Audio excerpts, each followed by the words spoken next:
In this week's drive, we get off to a good, clean start. Come to a very sudden, very muddy stop.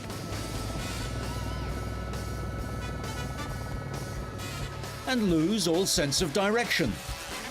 All this and more in this week's Drive.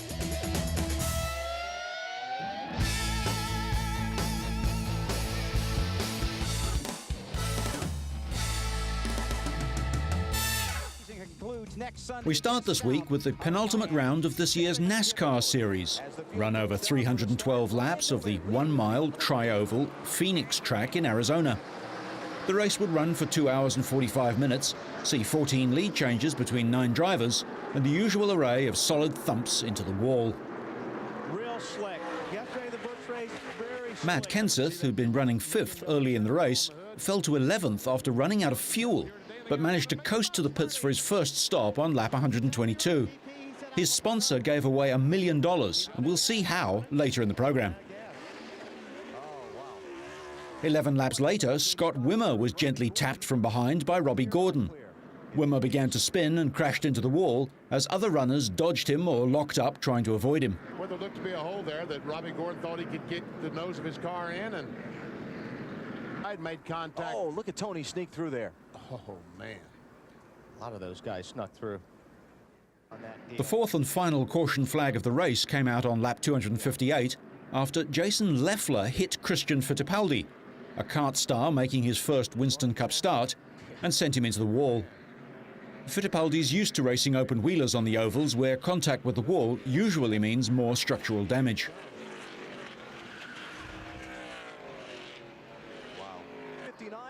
Kenseth took the lead on lap 261 of the 312-lap race after a pit stop, and he stayed in front, cruising to victory ahead of Rusty Wallace. It was his 5th win of the season and 6th in 111 career starts. Tony Stewart, who finished 8th, leads the series by 89 points heading into the final race.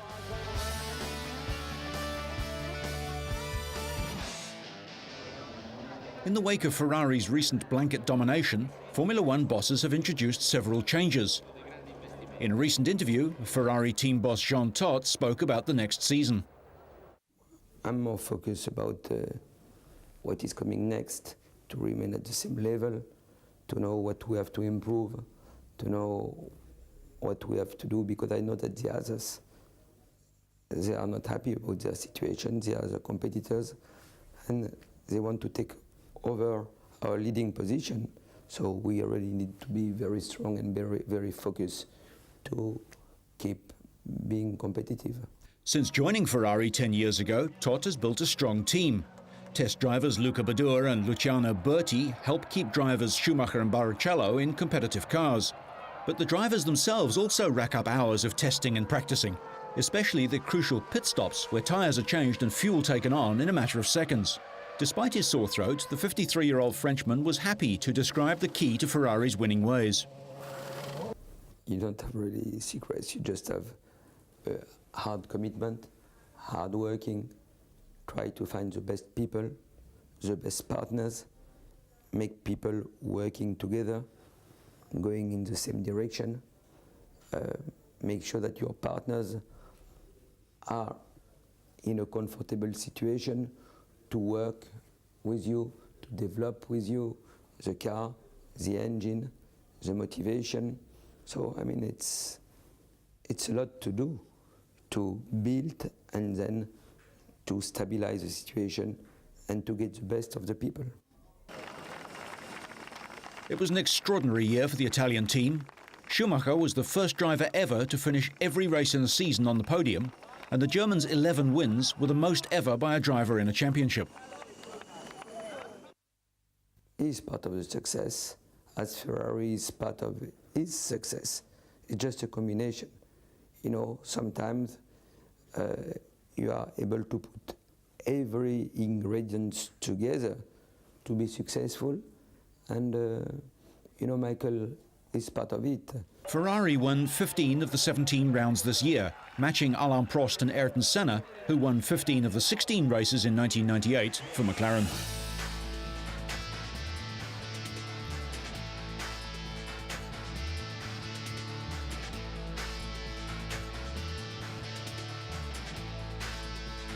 The Rally of Great Britain was the final 14th round of the World Rally Championships, and about 150,000 spectators were expected to watch the event. But organisers were aware they couldn't afford a repeat of the incident last year when 13 people were injured when Carlos Sainz's car slid into a bank. Events are becoming shorter and more concentrated, so speeds are higher, the action is more exciting, more people are attracted as drivers push closer to the limit, and the risk of crashing is higher. New measures include better training for marshals, faster medical response, and colour-coded signs to show clear and danger zones, better viewing areas, and spectator safety officials like Sue Sanders-Peppert. I think to try and make any motorsport event accident-free is going to be almost impossible. What we are doing is trying to make sure that we've taken every precaution we possibly can. We put every control in place that we can think of. We've carried out risk assessments on every single viewing area that exists to try and cover all the things that we can possibly foresee to make it as safe as possible. But it is motorsport, it is dangerous, and somebody could be standing in potentially a very safe place and they can still trip, they can still fall, they can still be hit by a stone. Motorsport is a dangerous sport. We can only do our very, very best. Before this year's event, teams got used to the damp and muddy Welsh conditions, very different from the last two dusty rounds in New Zealand and Australia. Subaru driver Petter Solberg believes that moves towards greater safety are to be welcomed, but admitted that the very nature of the sport had elements of danger and that spectators must use common sense as well. We had some crash tests with the car already, so we know the car is very good, and of course safety is an important thing for everybody, and we have to know that rally is a little bit dangerous if you don't stand on the correct places. So, but it seems like everybody's working very hard on that area, and I think everybody's doing their best, and that's the most important thing. Famous for its tough forest stages and changeable weather conditions, the British Rally is usually fast, wet, slippery and challenging. Organisers and teams were hoping for a crash-free finale to the season, in vain as it turned out. Once the event started, it was the just-crowned world champ Marcus Gronholm who grabbed a familiar early lead, winning the first two stages in his Peugeot, although the trailing bumper showed he wasn't having an easy cruise. From inside, it's clear how hard the Finnish double champion was having to work in the greasy conditions. Vasen nopea risteys. 150. Ja oikein nopea risteys. Outgoing champion Richard Burns, Gronholm's teammate, was still looking for his first win of the year. But a hometown victory looked increasingly unlikely as he slithered off the course. He damaged a hydraulic pipe and the turbocharger on his Peugeot, which resulted in a loss of power and cost him a minute and a half on the second stage. 20 medium right. In. To fast right.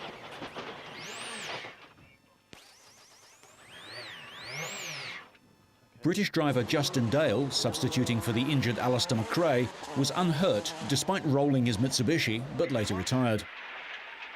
Colin McRae crashed his Ford Focus on the opening stage and lost more than a minute as spectators struggled to push his car back onto the road. Estonian Marko Martin was the overnight leader in his Ford after Thursday's super special stage in Cardiff's Docklands, in front by 29.5 seconds, but was soon overhauled by Gronholm. Subaru driver Solberg trailed Martin by 0.8 seconds in third place, but was ahead of Ford's Spaniard Carlos Sainz. Four times world motorcycle champion Valentino Rossi's rally was over almost before it began. The bike ace's Peugeot stopped with mechanical problems on the opening stage. Unable to select gears, the 23-year-old novice rally driver slid off the road and was unable to continue.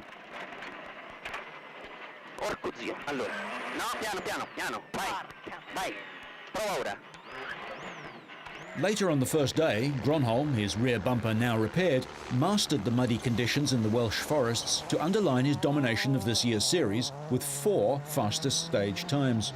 But only 5 of the stages were held after organisers cancelled one for the first time in the 58-year history because of crowd congestion. Marcus ended the day nearly 50 seconds ahead of Petter Solberg, the Subaru driver revelling in conditions as tricky as the snow and ice of his native Norway. But the course wasn't smooth as co-driver Phil Mills braces for an impact. Into 4 left plus, tight and slippy. To big tap in right. Marco Martin kept up the pressure throughout the first day and finished just 2.2 seconds behind the Subaru. Many other drivers are trying to get the second place, so I'm sure it's going to be a battle between many drivers, not just two. Harry Rovanperä finished the first day 5th, 37 seconds adrift of Sainz, but only 3 seconds clear of Tommi Mäkinen. Burns fought back from his earlier crash and resulting mechanical problems to claim 8th place, 2 minutes behind the leader, his teammate Gronholm. Colin McRae, in his final drive for Ford before crossing to the rival Citroën camp, was clawing back the deficit from his earlier mistake. By day's end, he was 7th, a scant 2 seconds ahead of Burns. But at the end, Gronholm was calmly in control. Yeah, they were rutted but not so bad, not so bad. I was expecting more. Victory for the 34-year-old would earn him a place in the record books alongside Didier Auriol as the only drivers to claim 6 wins in a single season. By the third day, Gronholm was maintaining his lead and seemed all set for his place in the record books.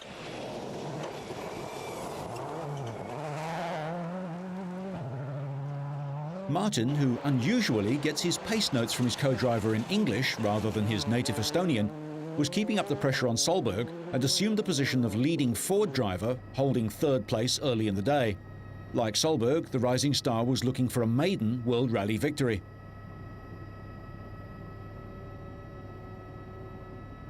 Solberg and his co-driver Phil Mills, another team who communicate in English, have consistently outclassed his 4-times world champion teammate Tommi Mäkinen this year. With tyre choices critical, Solberg dropped some time and was trading 2nd place with Martin for most of the day.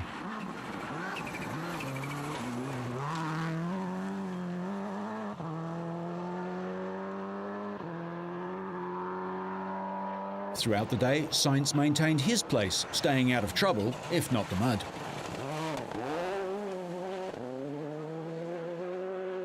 After some dedicated mud plugging in his home event, Richard Burns was to leapfrog his Peugeot teammate Harry Rovanperä and Ford's Colin McRae.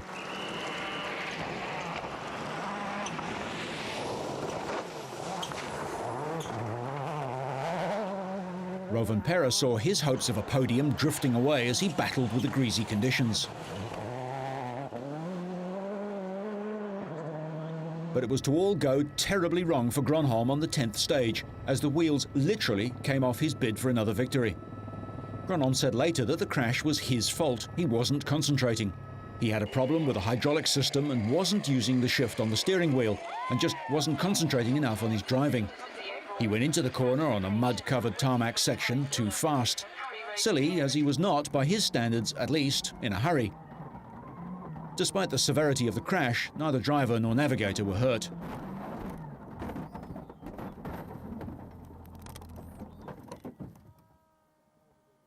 Moments later, Mitsubishi driver Jani Parsonen crashed out on the same place as Gronholm, rolling his Lancer on the same section and ending up just 5 meters from the Peugeot. With Justin Dale crashing out on day 1 and Parsonen out on day 3, Mitsubishi could be expected to think that this was as bad as it would get, but they'd be wrong. Moments later, the 3rd Lancer, driven by veteran Francois Delacour, bombed out too. Almost before the car has come to a stop, the volatile Frenchman blames the crash on late instructions, yelling at his co-driver Dominique Savignoni, "You were too slow. 10 times you were too slow." 10 fois trop tard, 10 fois trop tard. 10 fois trop tard. 10 fois trop tard. 100 fois trop tard.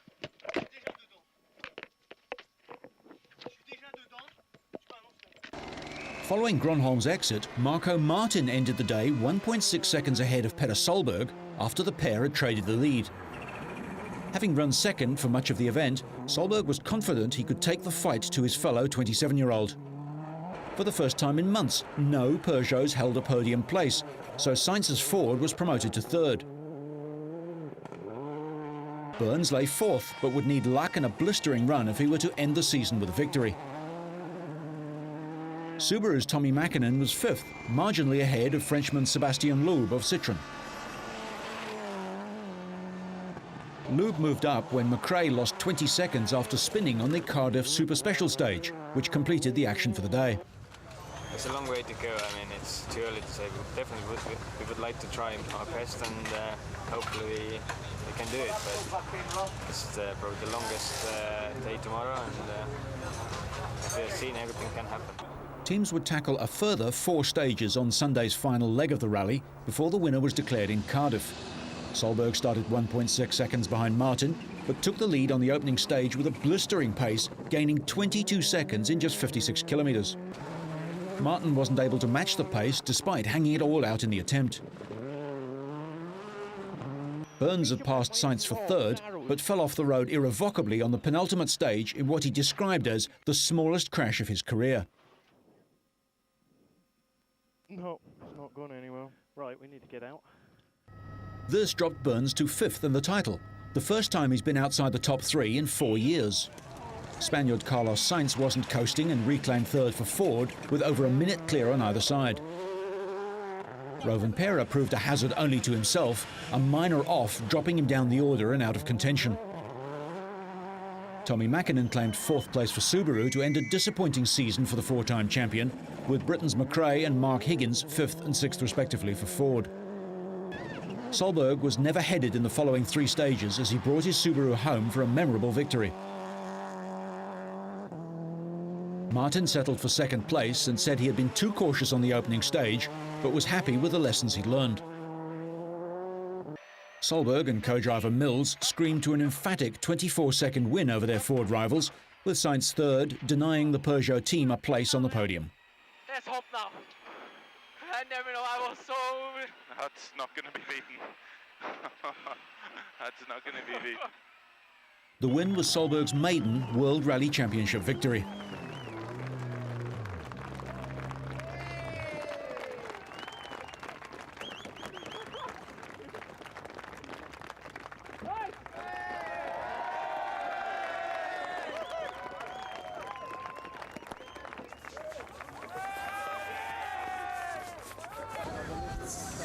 It's incredible, you know. I hope it's going to be many of these, and you know, it's so many people to thank also, and you know, I'm happy. The final drivers' standings demonstrate not only Grönholm's almost Schumacher-like domination, but also the closeness of the rest of the field, and the rising star that is Petter Solberg. Peugeot's final score didn't reflect their mid-season domination, but Subaru, winners last year with Burns, and Mitsubishi, 4 times champion with Mäkinen, were solidly beaten this year.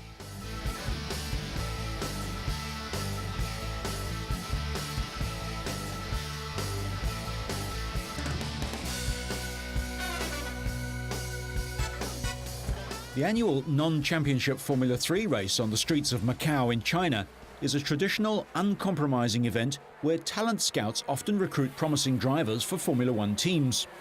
Not surprisingly, would-be stars are keen to perform well, resulting in action-packed racing. This was the 49th running of the race over the 6.2-kilometre course on the unforgiving streets of the Asian gambling mecca. The cars all run similar Dallara chassis, with a variety of engines.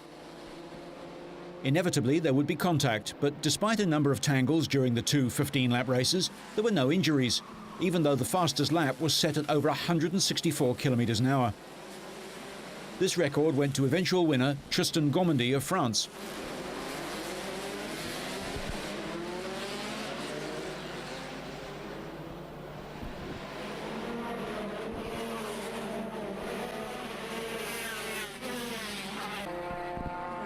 Although it's a junior formula, these drivers are highly skilled and experienced.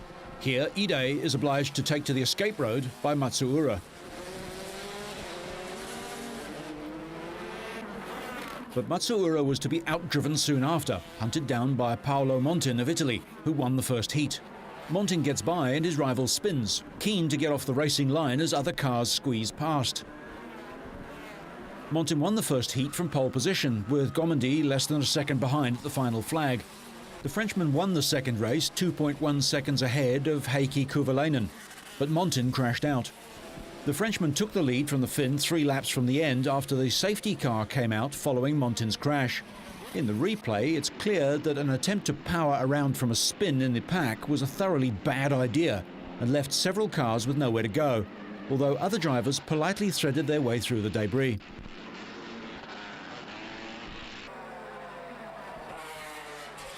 Gomendi was a comfortable winner at only his second attempt on the key race, driving a Renault-powered car. Behind the Finn, Takashi Kogura of Japan was third, with drivers from China, Macau, Japan, Italy, Portugal and the Netherlands making up the top 10.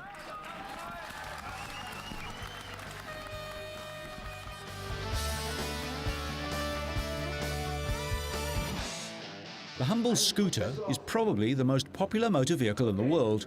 The first Peugeot motorcycle was revealed in 1898, making it the oldest manufacturer of two-wheelers still going.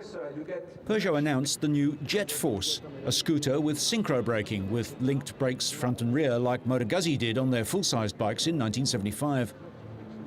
The Jet Force is built more like a miniature motorbike than a conventional scooter, as marketing manager Erhard Just explains. The special thing on our new scooter is that we have a motorcycle frame. Like on the motorcycles, the engine is fixed on the frame, and the particularity that we have is that the suspension is a central suspension in the middle of the frame. It might not look like a classic, but it's the latest from Piaggio, builders of the good old Vespa, which is popular as never before. Since 1946, the cult brand has sold over 15 million scooters. Some icons live long enough to become art forms, but it seems this steer's already been marked up for the prime cut. And no, it's not a Kawasaki. Based on the single-cylinder Piaggio X9 500, the retro Beverly 500 has proper motorcycle-style suspension and 16-inch wheels to give it a motorcycle ride standard. As well as an automatic twist-and-go gearbox, it also sports triple disc brakes and a catalytic exhaust, and such scooter luxuries as under-seat storage, a glove compartment and an anti-theft immobilizer. Aprilia enter the mega scooter fray with the X9 500 engined Atlantic, which takes its styling from Aprilia's own Futura 1000 touring bike. The Scarabeo 500 is another big scooter, using the same 460cc engine.